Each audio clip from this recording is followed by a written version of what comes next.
ਅੱਜ ਮੈਂ ਰਹਿਮਤ ਕਰਨ, ਕਿਰਪਾ ਕਰਨ, ਬਖਸ਼ਿਸ਼ ਕਰਨ, ਆਪਾਂ ਸਾਰੇ ਰਲ ਮਿਲ ਕੇ ਗੁਰੂ ਦੀ ਵਡਿਆਈ ਕਰ ਸਕੀਏ। ਵਿਚਾਰਾਂ ਆਰੰਭ ਕਰਨ ਤੋਂ ਪਹਿਲਾਂ ਆਪ ਸਰਬੱਤ ਮਾਈ ਭਾਈ ਅਸੀਸ ਬਖਸ਼ੋ। ਪਿਆਰ ਸਹਿਤ ਬੁਲਾਓ ਫਤਿਹ। ਵਾਹਿਗੁਰੂ ਜੀ ਕਾ ਖਾਲਸਾ, ਵਾਹਿਗੁਰੂ ਜੀ ਕੀ ਫਤਿਹ।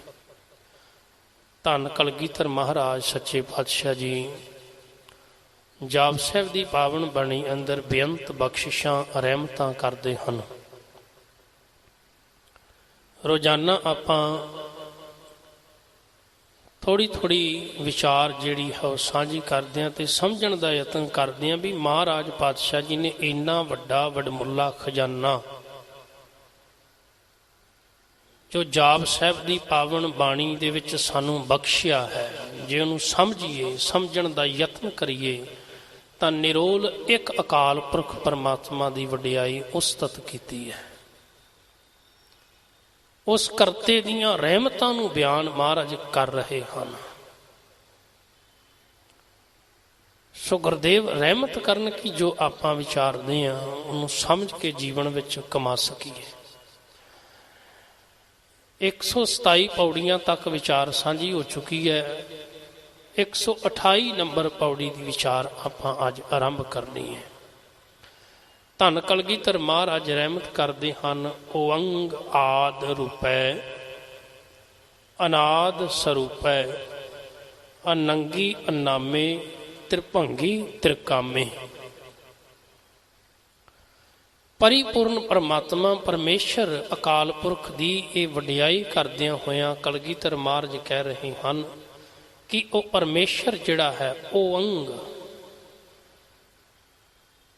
ਬਹੁਤਾਇਤ ਸ਼ਬਦ ਜਿਹੜੇ ਸੰਸਕ੍ਰਿਤ ਭਾਸ਼ਾ ਵਿੱਚ ਨੇ ਜਦੋਂ ਪੰਜਾਬੀ ਦੇ ਵਿੱਚ ਆਉਂਦੇ ਨੇ ਤੇ ਉਹਨਾਂ ਦੇ ਪਿੱਛੇ ਅੰਗ ਸ਼ਬਦ ਲੱਗ ਜਾਂਦਾ ਹੈ। ਜਿਵੇਂ ਆਪਾਂ ਜਪਜੀ ਸਾਹਿਬ ਦੀ ਪਾਵਨ ਬਾਣੀ ਵਿੱਚ ਪੜ੍ਹਦੇ ਹਾਂ, ਗੁਰਮੁਖ ਨਾਦੰਗ, ਗੁਰਮੁਖ ਵੇਦੰਗ। ਅੰਗ ਸ਼ਬਦ ਇਹ ਸੰਸਕ੍ਰਿਤ ਵਿੱਚੋਂ ਆਏ ਹੋਏ ਸ਼ਬਦ ਨੇ, ਕਿਉਂਕਿ ਪੰਜਾਬੀ ਵਿੱਚ ਇਹਨਾਂ ਸ਼ਬਦਾਂ ਦੀ ਵਰਤੋਂ ਗੁਰਮੁਖੀ ਵਿੱਚ ਕੀਤੀ ਹੈ ਤਾਂ ਸੁਭਾਵਿਕ ਗੱਲ ਹੈ ਕਿ ਇਹਨਾਂ ਦਾ ਉਚਾਰਨ ਵੀ ਬਦਲਿਆ ਜਾਂਦਾ ਹੈ।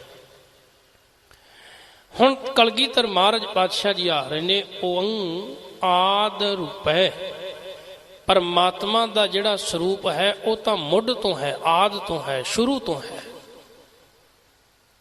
ਪਰ ਨਾਲ ਹੀ ਕਿਰਪਾ ਕਰ ਦਿੱਤੀ ਕਿ ਉਹ ਸਾਰੀ ਕਾਇਨਾਤ, ਸਾਰੀ ਸ੍ਰਿਸ਼ਟੀ ਦਾ ਇੱਕੋ ਇੱਕ ਨੂਰ ਹੈ। ਉਹ ਇੱਕ ਐਸੀ ਹਸਤੀ ਹੈ ਜਿਹਦੇ ਨਾਲ ਸਾਰੀ ਸ੍ਰਿਸ਼ਟੀ ਚੱਲ ਰਹੀ ਹੈ। ਸਭਨਾਂ ਦਾ ਮੂਲ ਅਕਾਲ ਪੁਰਖ ਹੈ, ਜਾਂ ਕਹਿ ਲਈਏ ਸਿੱਧੇ ਸ਼ਬਦਾਂ ਵਿੱਚ ਕਿ ਸਾਰੀ ਕਾਇਨਾਤ ਵਿੱਚ ਇੱਕੋ ਹੀ ਜੋਤ ਵਰਤ ਰਹੀ ਹੈ ਅਕਾਲ ਪੁਰਖ ਦੀ, ਜਿਹਨੂੰ ਕਲਗੀਧਰ ਮਹਾਰਾਜ ਕਹਿ ਰਹੇ ਹਨ ਪਰਮ ਜੋਤ। ਉਹ ਹਸਤੀ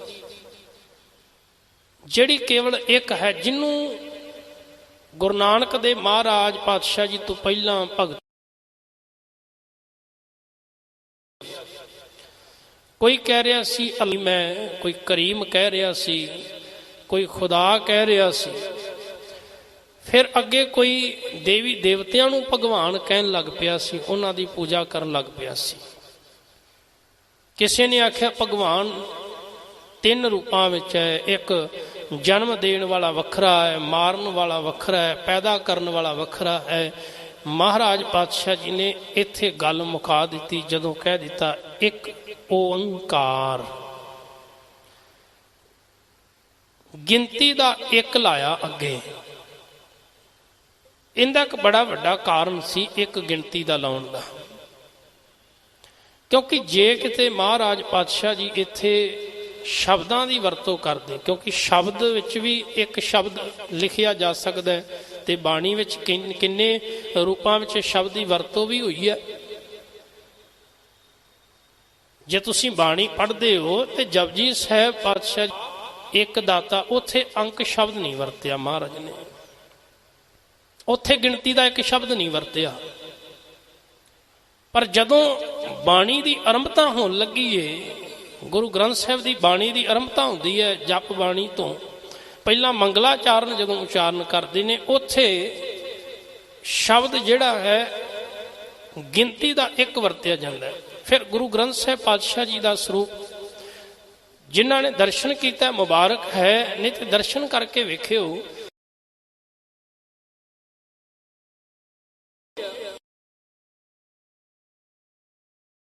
ਲਿਖਿਆ ਹੋਇਆ ਅਗਲੇ ਅੰਗ ਤੇ 2 ਸ਼ਬਦ ਪਾਇਆ ਹੋਇਆ ਹੈ।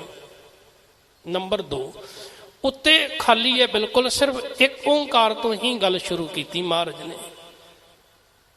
ਤਾਂ ਇਹ ਥੋੜਾ ਜਿਹਾ ਸਮਝ ਲਈਏ ਆਪਾਂ ਵੀ ਇੱਕ ਨਾਲ ਮਹਾਰਾਜ ਨੇ ਕਿਉਂ ਜੋੜਿਆ, ਤੇ ਕਈ ਕਾਰਨ ਸਨ। ਪੁਰਾਣੇ ਸਮਿਆਂ ਦੇ ਵਿੱਚ ਇਹ ਵਿਚਾਰ ਆਮ ਤੌਰ ਤੇ ਚੱਲਦੀ ਸੀ ਵੀ ਇੱਕ ਭਗਵਾਨ ਜਨਮ ਦੇਣ ਵਾਲਾ, ਇੱਕ ਭਗਵਾਨ ਮਾਰਨ ਵਾਲਾ, ਇੱਕ ਭਗਵਾਨ ਪਾਲਣਾ ਕਰਨ ਵਾਲਾ ਹੈ। ਤੇ ਬਹੁਤ ਸਾਰੇ ਐਸੇ ਸਵਾਲ ਨੇ ਸਾਡੇ ਜਿਨ੍ਹਾਂ ਦਾ ਜਵਾਬ ਮਹਾਰਾਜ ਨੇ ਸਾਡੀ ਨਿਤਨੇਮ ਦੀਆਂ ਬਾਣੀਆਂ ਵਿੱਚ ਹੀ ਜਵਾਬ ਦੇ ਦਿੱਤਾ।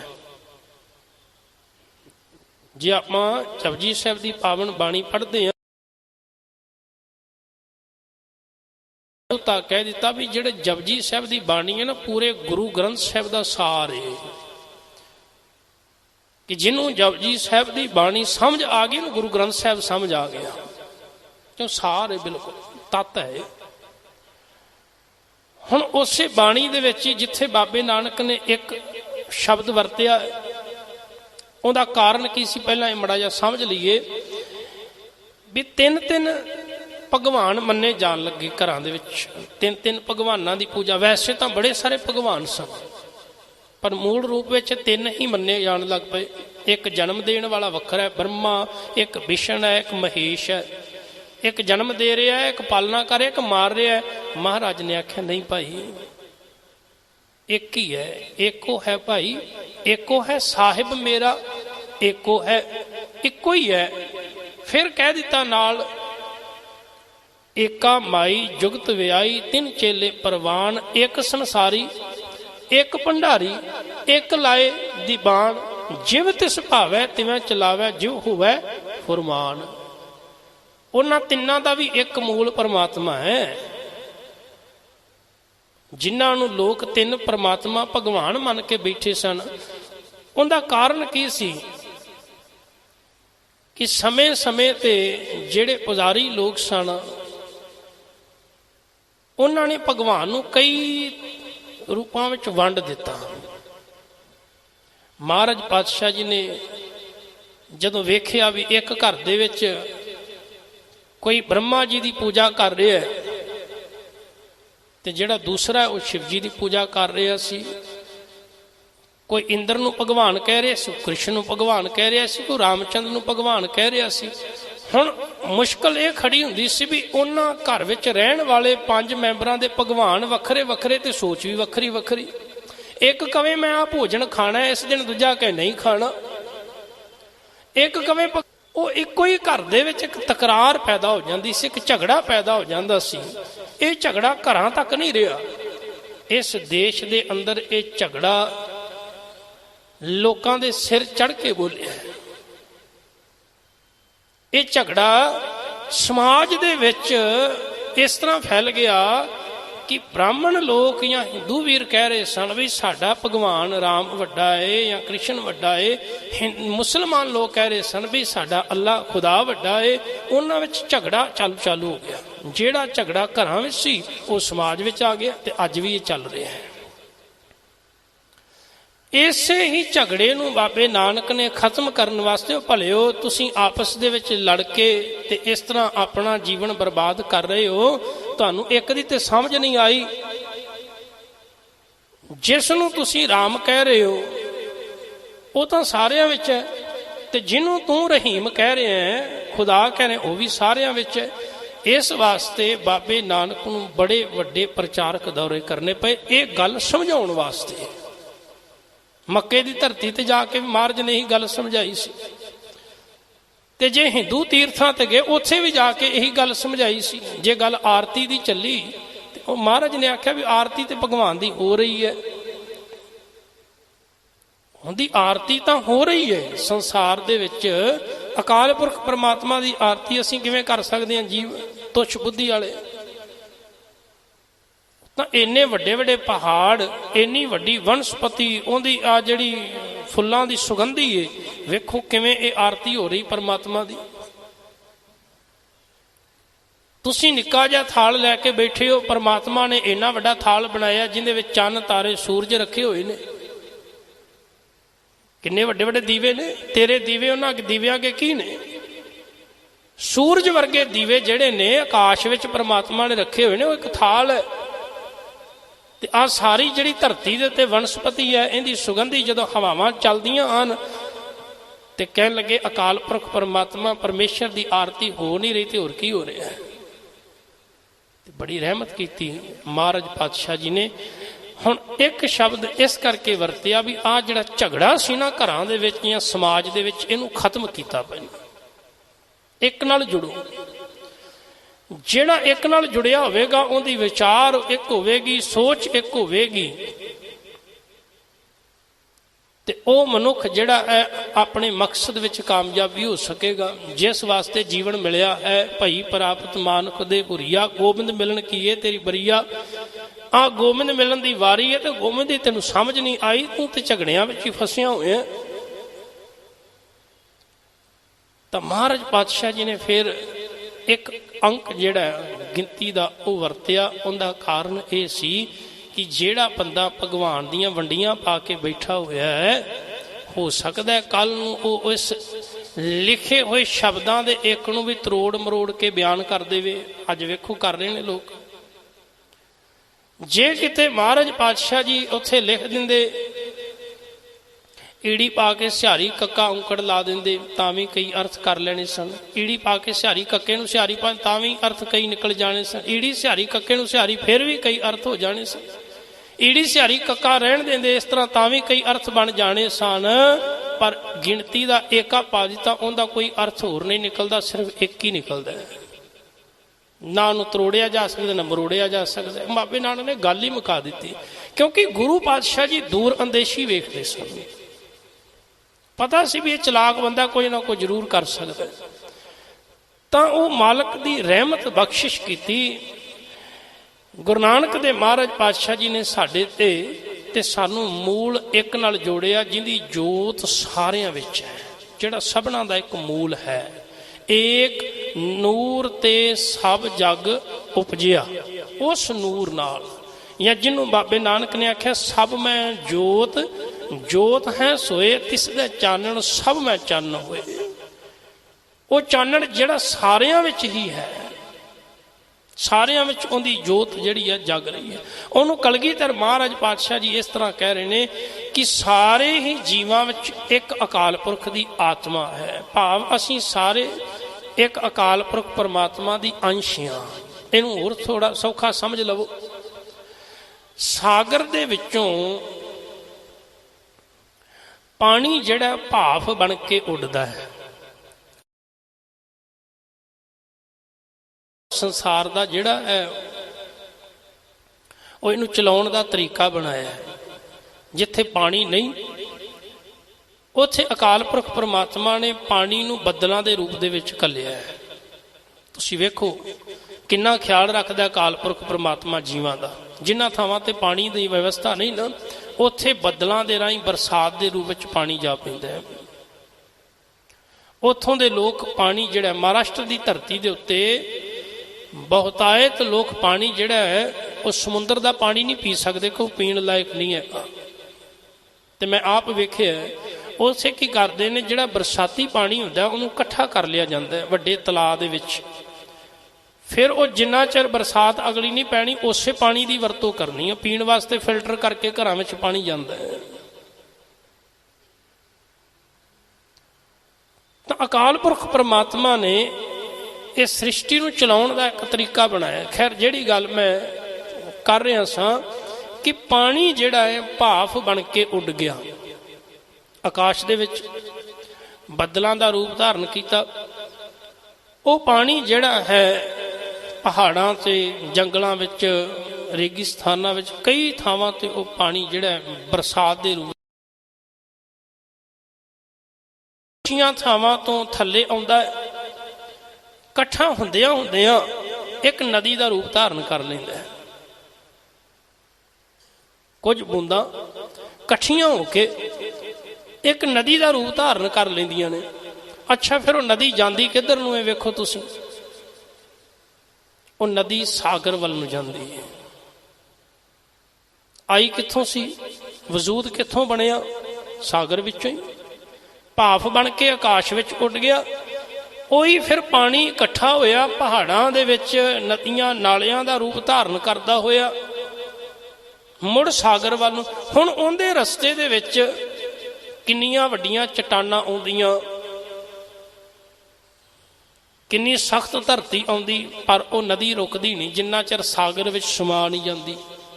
ना वो थकदी है, ना अकदी है, ना रुकदी है, चली जाती, दिन रात चली जाती है। तो महाराज ने इस नदी की उदाहरण भी बाणी विच देती। बहती जात कदे दृष्ट ना धारत, वगदी हुई नदी नूं कदी ध्यान नाल वेखिया नहीं। क्यों? क्योंकि वगदी हुई नदी भी तेनों दस रही भी जिहड़ा पानी लंघ गया उन्हें मुड़ दोबारा नहीं आउणा। ਜਿਹੜੇ ਸਵਾਸ इस जीवन रूपी नदी विचों पानी सवास निकल गए ना, मुड़ दोबारा वापस नहीं आने, जिन्नी मर्जी कोशिश कर लवे। महाराज भी आखते ने वो पानी मुड़ फिर सागर में जाके लीन हो जाता है। जिदन वो नदी सागर में जाके लीन हो जाती है, उदन फिर उस नदी का नाम मिट जाता है।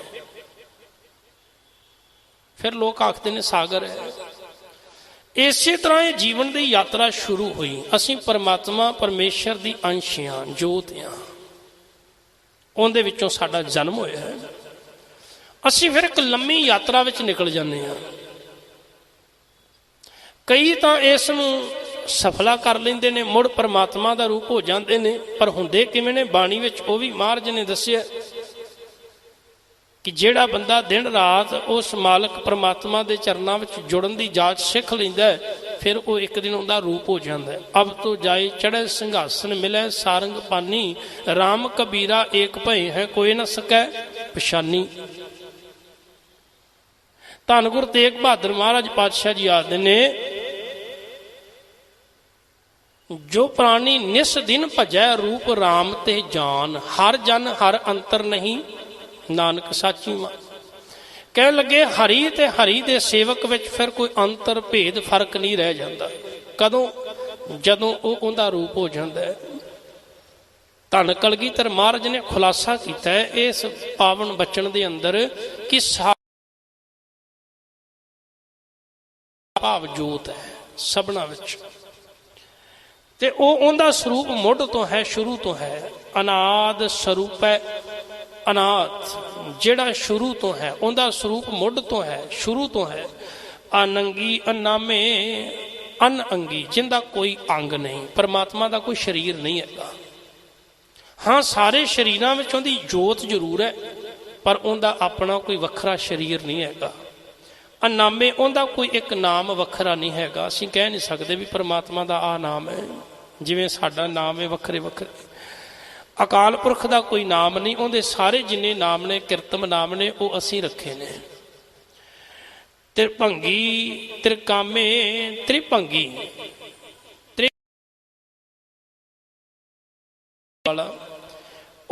पाताल मात लोक, ये तीन लोक मन्ने।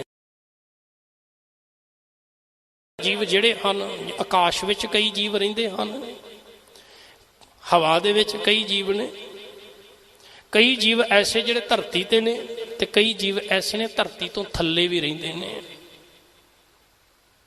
अकाल पुरख ने जीव पैदा किते बनाए ने, ते उन्हां सारियां नूं पैदा भी परमात्मा कर रहा है ते नाश भी कर रहा है। त्रिकामे, त्रि दा अर्थ तीन, काम। अकाल पुरख परमात्मा परमेश्वर जिहड़ा है वो तिन्ना ही भवना दे जीवां दी काम भाव कामना पूरी करने वाला है। सबनों कामना पूरी करने वाला भी वही है। त्रिवर्ग त्रिबादे त्रिवर्ग, वर्ग का अर्थ पदार्थ, तीन पदार्थ जिहड़े परमात्मा परमेश्वर दे कोलों ही सानू हासिल हुंदे ने। ਉਹ ਤਿੰਨ ਕਿਹੜੇ ਨੇ? ਧਰਮ, ਅਰਥ ਅਤੇ ਕਾਮ। ਧਰਮ, ਅਰਥ ਅਤੇ ਕਾਮ, ਇਹ ਤਿੰਨੇ ਹੀ ਜਿਹੜੀਆਂ ਚੀਜ਼ਾਂ ਮਨੁੱਖ ਮੰਗਦਾ। ਵੈਸੇ ਇਹਨਾਂ ਨਾਲ ਇੱਕ ਹੋਰ ਵੀ ਚੀਜ਼ ਬਾਣੀ ਵਿੱਚ ਆਈ ਹੈ ਜਿਹਨੂੰ ਮੋਖ ਵੀ ਕਿਹਾ ਹੈ। ਚਾਰ ਪਦਾਰਥ ਜੇ ਕੋ ਮੰਗੈ ਸਾਧ ਜਨਾ ਕੀ ਸੇਵਾ ਲਾਗੈ। ਉਹ ਚਾਰ ਪਦਾਰਥ ਧਰਮ, ਅਰਥ, ਕਾਮ, ਮੋਖ, ਕਿ ਹਰ ਇੱਕ ਬੰਦਾ ਚਾਹੁੰਦਾ ਹੈ ਵੀ ਮੈਂ ਧਰਮੀ ਹੋਵਾਂ। ਅਰਥ ਦਾ ਅਰਥ ਹੁੰਦਾ ਧਨ ਪਦਾਰਥ, ਧਨ ਪਦਾਰਥਾਂ ਦੀ ਕਾਮਨਾ ਬੰਦਾ ਕਰਦਾ ਹੈ। ਤੀਸਰਾ ਹੈ ਕਾਮਨਾ ਭਾਵ ਇਹਦੀ ਜਿਹੜੀ ਵਾਸ਼ਨਾ ਪੂਰੀ ਹੋ ਜਾਵੇ, ਭਾਂਤ ਭਾਂਤ ਦੇ ਜਿਹੜੀ ਇਹਦੀ ਮੰਗ ਹੈ ਅੰਦਰ ਪਦਾਰਥਾਂ ਦੀ ਪੂਰੀ ਹੋ ਜਾਵੇ। ਜਾਂ ਫਿਰ ਚੌਥੀ ਚੀਜ਼ ਜਿਹੜੀ ਮੋਖ, ਮੋਖ ਦਾ ਅਰਥ ਹੈ ਮੋਕਸ਼, ਮੁਕਤੀ, ਮੈਨੂੰ ਮੁਕਤੀ ਮਿਲ ਜਾਵੇ, ਖਲਾਸੀ ਹੋ ਜਾਵੇ ਜੀਵਨ ਦੀ। ਤਾਂ ਇੱਥੇ ਤਿੰਨ ਚੀਜ਼ਾਂ ਦਾ ਜ਼ਿਕਰ ਕੀਤਾ ਹੈ, ਧਰਮ, ਅਰਥ ਅਤੇ ਕਾਮ। ਇਹ ਪਰਮਾਤਮਾ ਪਰਮੇਸ਼ਰ ਕੋਲੋਂ ਜੀਵ ਮੰਗਦੇ ਹਨ। ਤ੍ਰਿਬਾਦੇ, ਬਾਦ ਦਾ ਅਰਥ ਹੈ ਰੁਕਾਵਟ, ਰੋਕ ਪੈਦਾ ਕਰਨ ਵਾਲਾ। ਤਿੰਨਾਂ ਭਵਨਾਂ ਦੇ ਜੀਵਨ ਵਿੱਚ, ਤਿੰਨਾਂ ਭਵਨਾਂ ਦੇ ਜਿਹੜੇ ਜੀਵ ਨੇ ਉਹਨਾਂ ਦੇ ਰਾਹ ਵਿੱਚ ਕੋਈ ਅਗਰ ਰੋਕ ਪਾਉਣ ਵਾਲਾ ਵੀ ਤੇ ਪਰਮਾਤਮਾ ਵੀ। ਕਈ ਵਾਰੀ ਵੇਖਦੇ ਹਾਂ ਆਪਾਂ ਕਿ ਆਪਾਂ ਨਿਸ਼ਚੇ ਨਾਲ ਕਹਿੰਦੇ ਨੇ ਵੀ ਆਹ ਕੰਮ ਤਾਂ ਬੜਾ ਸੌਖਿਆਂ ਹੋ ਜਾਣਾ, ਪਰ ਉਹ ਹੁੰਦਾ ਨਹੀਂ। ਤੇ ਕਈ ਵਾਰੀ ਆਖਦੇ ਨੇ ਕੰਮ ਬੜਾ ਔਖਾ ਹੋਣਾ ਨਹੀਂ, ਪਰ ਹੋ ਜਾਂਦਾ ਹੈ। ਕਿਵੇਂ? ਇਹ ਅਕਾਲ ਪੁਰਖ ਪਰਮਾਤਮਾ ਦੀ ਖੇਡ ਵਰਤਦੀ ਸਾਰੀ। ਕਈ ਵਾਰੀ ਵਿਗੜੇ ਹੋਏ ਕੰਮ ਆਪੇ ਸਵਰ ਜਾਂਦੇ ਨੇ, ਕਈ ਵਾਰੀ ਸਵਰੇ ਹੋਏ ਕੰਮ ਵੀ ਵਿਗੜ ਜਾਂਦੇ ਨੇ, ਪਤਾ ਨਹੀਂ ਲੱਗਦਾ। ਕਿਉਂ? ਪਰਮਾਤਮਾ ਦਾ ਹੁਕਮ ਚੱਲ ਰਿਹਾ ਸਾਰਿਆਂ ਦੇ ਉੱਤੇ, ਕਿ ਉਹ ਪਰਮਾਤਮਾ ਦਾ ਜਿਹੜਾ ਹੁਕਮ ਰੂਪੀ ਕੁੰਡਾ ਹੈ ਨਾ, ਸਭ ਤੇ ਚੱਲਦਾ। ਉਹ ਇੱਕ ਸ਼ਬਦ ਆਉਂਦਾ ਹੈ ਸਾਰੰਗ ਰਾਗ ਵਿੱਚ ਕਬੀਰ ਸਾਹਿਬ ਦਾ, ਉਹਦੀ ਇੱਕ ਹੀ ਪੰਕਤੀ ਸਾਂਝੀ ਕਰਾਂਗਾ। ਵੈਸੇ ਪੂਰੇ ਸ਼ਬਦ ਵਿੱਚ ਉਹਨਾਂ ਬੜਾ ਪਿਆਰਾ ਲਿਖਿਆ ਕਿ ਅਕਾਲ ਪੁਰਖ ਪਰਮਾਤਮਾ ਤੇਰੀ ਅਵਸਥਾ, ਤੇਰੀ ਕੁਦਰਤ ਨੂੰ ਕੋਈ ਜਾਣ ਨਹੀਂ ਸਕਦਾ, ਤੂੰ ਕਿੰਨਾ ਬੇਅੰਤ ਹੈ। ਕੋਈ ਰੋਂਦਾ ਹੋਇਆ ਆਉਂਦਾ ਹੈ, ਉਹ ਹੱਸਦਾ ਹੋਇਆ ਚਲਾ ਜਾਂਦਾ ਹੈ। ਕੋਈ ਹੱਸਦਾ ਆਉਂਦਾ, ਉਹ ਰੋਂਦਾ ਹੋਇਆ ਤੁਰ ਜਾਂਦਾ ਹੈ। ਜਿਹੜਿਆ ਹੋਇਆ ਵਸ ਜਾਂਦਾ ਹੈ। ਅੱਗੇ ਕਬੀਰ ਸਾਹਿਬ ਆਖਦੇ ਨੇ ਵੀ ਕਈ ਐਸੇ ਨੇ ਜਿਹੜੇ ਧਰਤੀ ਤੋਂ ਆਕਾਸ਼ ਤੇ ਪਹੁੰਚ ਜਾਂਦੇ ਨੇ, ਇੰਨੀ ਉੱਚੀ ਸ਼ੋਹਰਤ ਹਾਸਲ ਕਰ ਲੈਂਦੇ ਨੇ। ਧਰਤੀ ਤੇ ਆਕਾਸ਼ ਚੜਾਵੇ, ਚੜੇ ਆਕਾਸ਼ ਗਿਰਾਵੇ, ਜਲ ਤੇ ਥਲ ਕਰ, ਥਲ ਤੇ ਕੂਆਂ, ਕੂਪ ਤੇ ਮੇਰ ਕਰਾਵੇ। ਕਿੰਨੀ ਵਧੀਆ ਗੱਲ ਕਬੀਰ ਸਾਹਿਬ ਕਹਿ ਰਹੇ ਨੇ। ਇਹ ਕੀ ਹੈ ਕਿ ਧਰਤੀ ਤੋਂ ਖੂਹ ਬਣਾ ਦਿੱਤਾ, ਖੂਹ ਤੇ ਪਰਬਤ ਬਣਾ ਦਿੱਤੇ, ਧਰਤੀ ਤੋਂ ਆਕਾਸ਼ ਤੇ ਪਹੁੰਚਾ, ਚੜੇ ਆਕਾਸ਼ ਧਰਤੀ ਦੇ ਥੱਲੇ ਡੇਗ ਦਿੰਦਾ। ਤਾਂ ਇਹ ਸਾਰੀ ਖੇਡ ਪਰਮਾਤਮਾ ਦੀ ਵਰਤਦੀ ਉਹਦੇ ਹੁਕਮ ਰੂਪ ਵਿੱਚ। ਕਈਆਂ ਨੂੰ ਉਹ ਭਿਖਾਰੀ ਮੂਰਖ ਨੂੰ ਪੰਡਤ ਸਿਆਣਾ ਬਣਾ ਦਿੰਦਾ, ਸਿਆਣਿਆਂ ਨੂੰ ਮੂਰਖ ਵੀ ਕਰ ਦਿੰਦਾ। ਇਹੀ ਹੈ ਜਿਹੜੀ ਖੇਡ ਕਲਗੀਧਰ ਮਹਾਰਾਜ ਨੇ ਪਰਮਾਤਮਾ ਦੀ ਹੈ। ਹਰ ਥਾਂ ਤੇ ਉਹਦੀ ਖੇਡ ਵਰਤ ਰਹੀ ਹੈ।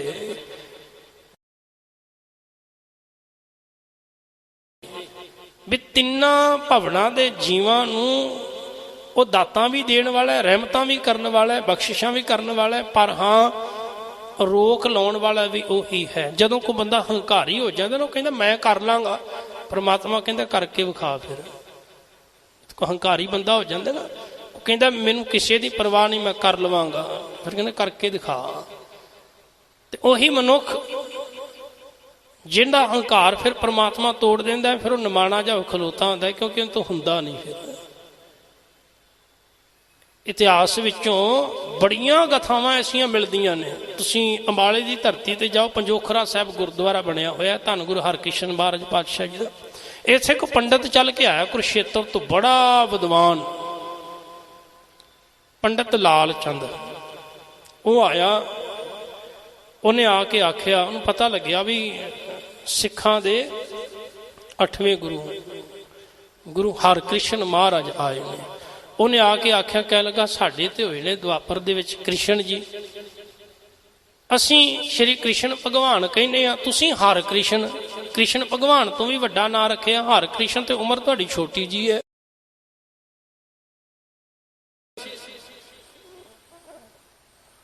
ਤੇ ਕਹਿਣ ਲੱਗੇ ਤੁਸੀਂ ਫਿਰ ਗੀਤਾ ਦੇ ਅਰਥ ਕਰਕੇ ਵਿਖਾ ਦਿਓ।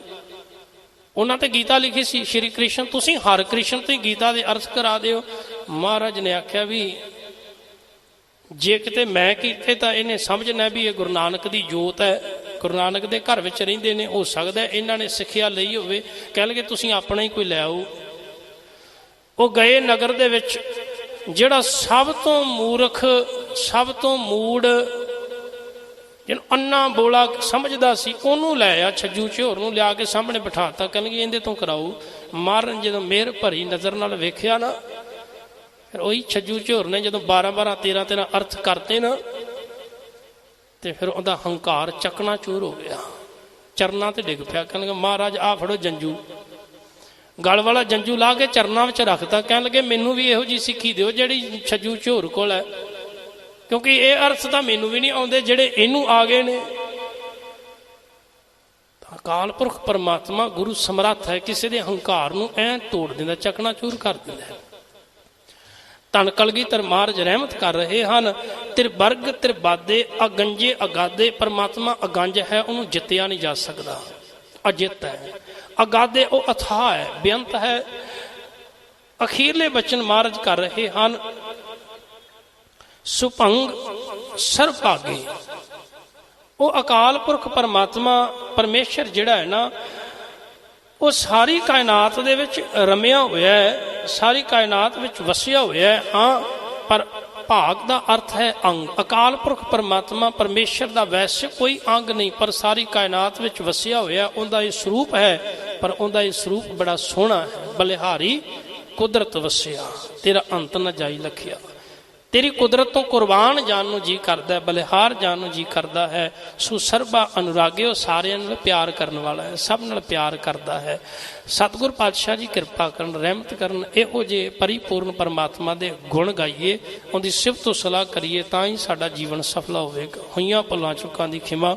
ਵਾਹਿਗੁਰੂ ਜੀ ਕਾ ਖਾਲਸਾ, ਵਾਹਿਗੁਰੂ ਜੀ ਕੀ ਫਤਿਹ। ਸਤਨਾਮ ਸ਼੍ਰੀ ਵਾਹਿਗੁਰੂ ਸਾਹਿਬ ਜੀਓ। ਰਾਮ ਕਲੀ ਮਹਿਲਾ ਤੀਜਾ। ਆਨੰਦ ਏਕ ਓੰਕਾਰ ਸਤਿਗੁਰ ਪ੍ਰਸਾਦ। ਆਨੰਦ ਪਿਆ ਮੇਰੀ ਮਾਏ, ਸਤਿਗੁਰੂ ਮੈਂ ਪਾਇਆ, ਸਤਿਗੁਰ ਤਾਂ ਪਾਇਆ। ਸਹਿ ਸੇਤੀ ਮਨ ਵਜੀਆਂ, ਵਾਧਾਈਆਂ ਰਾਗ ਰਤਨ ਪਰਵਾਰ।